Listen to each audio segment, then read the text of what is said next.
Peter Obi, candidat à la présidence du Nigeria, est en visite à Londres où il a été invité par le groupe de réflexion sur les affaires internationales Chatham House. L'ancien gouverneur de l'État d'Anambra, dans le sud-est du Nigeria, a promis de débarrasser le pays de la corruption et de l'insécurité généralisée qui ont étouffé sa croissance. Sécuriser le Nigeria n'est pas impossible. J'ai sécurisé l'État d'Anambra en tant que gouverneur et ce ne sera pas différent. J'ai dit que nous traiterons avec ceux qui sont au sommet, nous gagnerons, nous parlerons avec ceux qui peuvent gagner. Ce sera la carotte et le bâton, et ceux qui ne le sont pas, nous nous occuperons d'eux. Nous ne fuirons pas.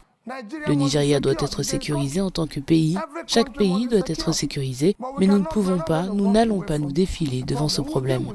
Nous allons y faire face, nous avons nos armées et nos militaires utilisés pour sécuriser l'Afrique.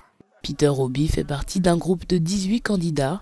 Il a déclaré qu'il ouvrirait le dialogue avec les sécessionnistes du sud-est du Nigeria et introduirait une série de réformes en matière de sécurité afin de protéger les civils, notamment dans l'une des régions du nord du pays où des milliers de personnes ont été tuées par des bandes armées.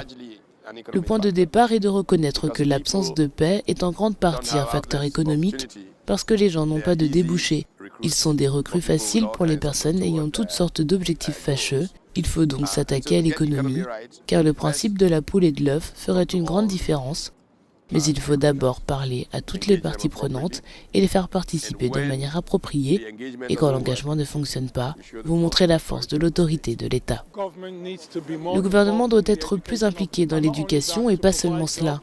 Pour fournir des emplois, pour encourager les investissements de, disons, le Royaume-Uni et d'autres nations du monde qui ont un intérêt dans le développement de la nation parce que le potentiel est éblouissant.